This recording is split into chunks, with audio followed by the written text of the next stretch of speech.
Avec la réouverture des terrasses le 19 mai, on a eu le plaisir de voir sortir de leur hibernation forcée certains bars et restaurants qui vaillent le détour. C'est le cas de Mamacita, une cantina située rue Audrobec où l'on mange des spécialités mexicaines. Ce matin, c'est Mendel qui va nous présenter tout ça, mais avant tout, c'est quoi Mamacita? Cette interview vous est présentée par les camions de livraison du jeudi matin. Mamacita, c'est le rêve de deux amoureux du Mexique. Mon associé Arthur et moi, en gros, on a tous les deux fait un long voyage au Mexique. On a traversé pas mal de villes, on a rencontré du monde, etc. Et en fait, on a surtout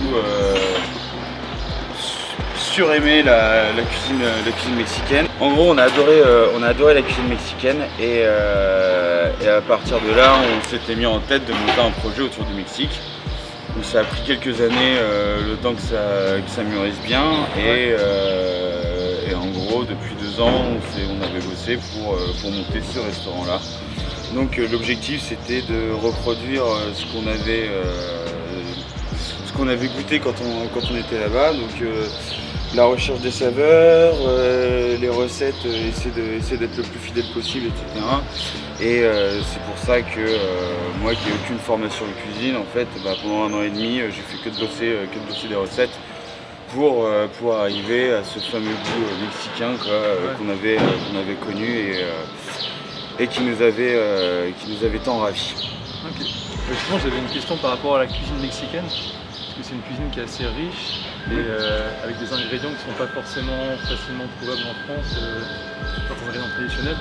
Et par exemple, dans le menu, on voit la volonté que tu dis de retrouver ces goûts-là, parce qu'on a des ingrédients, il y avait le frijoles, nopales, tout ça.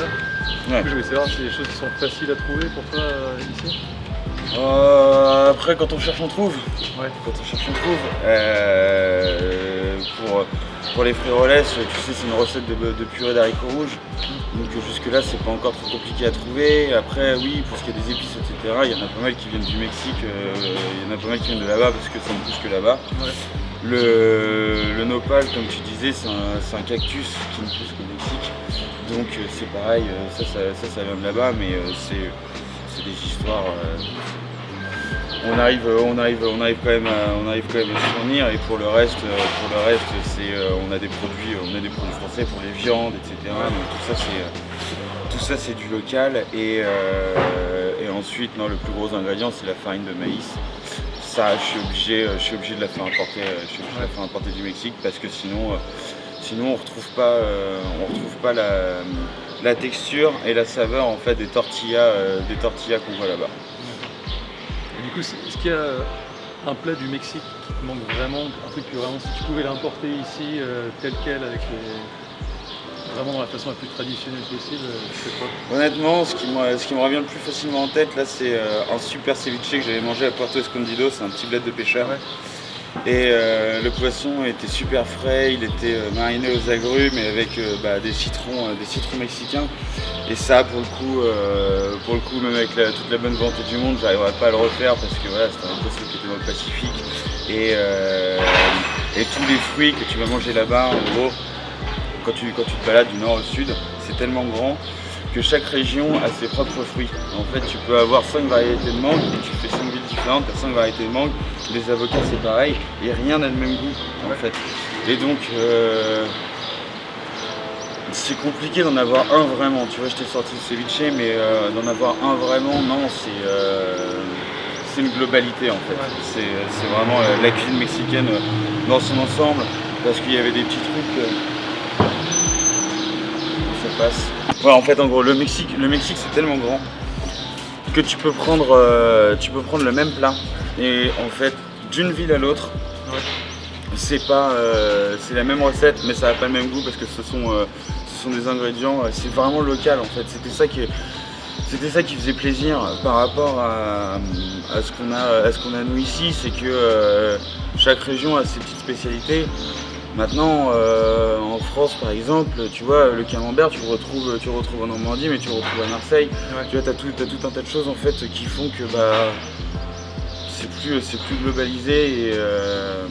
Mais bon, après chaque région a forcément ses spécificités, Mais je trouvais que c'était quand même dingue toute cette variété, quoi. Il y en a vraiment énormément.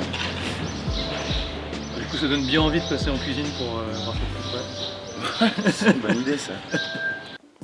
Pour ce qui est de la partie cuisine, je suis revenu à une heure d'affluence le soir pour observer la préparation des cocktails et l'envoi des assiettes. Le rythme était soutenu, autant en cuisine que dans la partie bar, puisque le restaurant propose une grande carte de vins et de cocktails. J'en ai profité pour goûter un mojito et un assortiment de tacos, et entre le poulet mariné aux agrumes, le porc sucré-salé aux arômes d'épices, d'ananas et d'oignons, et le fameux cactus nopales pour le tacos végétarien, je peux vous dire que j'ai voyagé. Alors si ce format vous a plu, faites-le moi savoir, et comme ça je me ferai un plaisir de vous présenter mes autres bonnes adresses normands. Et en attendant, je vous invite à vous abonner pour pouvoir suivre les prochaines vidéos de recettes qui vont sortir, et je vous dis à la prochaine.